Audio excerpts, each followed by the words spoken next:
This is the first time that I'm getting in touch with you all to clarify something, and I think this will be the first time that I'll be thinking twice before I speak my heart, because I'm anxious that my words might be misinterpreted. So forgive me if I take a while longer than usual to communicate my thoughts. And I'd like to do this in English.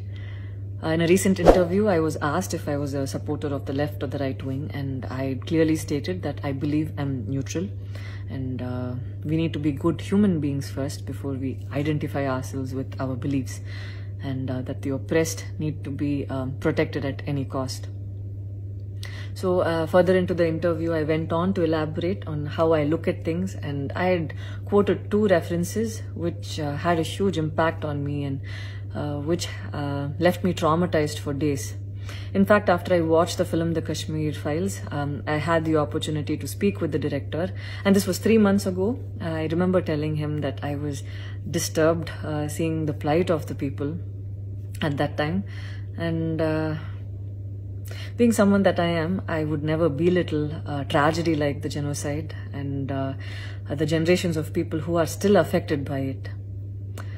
Having said that, I can never come to terms with the mob lynching incident that had taken place during our COVID times, because I remember seeing that video and being shaken for days.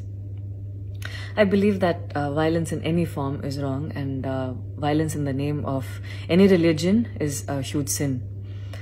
So this is all that I this is all that I intended to say, and that's all. But it was very disturbing to see that many people online justified the mob lynching incident, and I don't think any of us have the right to take another person's life. Being a medical graduate, I believe that all lives are equal and all lives are important. And I hope a day doesn't come when a child is born and he or she is scared of his or her identity. And I pray that we're not heading towards that, at least. See, 14 years of my life, my school life, I remember every day going to school and chanting, "All Indians are my brothers and sisters. I love my country and I'm proud of its rich and varied heritage." So maybe it went so deep into my head, and we as children would never differentiated each other based on culture or caste or religion. So anytime I speak, it comes from a very neutral ground, and I was very surprised to see that whatever I had spoken was taken in a completely different way. And it was also very upsetting to see that a lot of prominent personalities and websites had carried a snippet from the previous interview that I had given, even without seeing the complete interview or the genuinity behind what was said.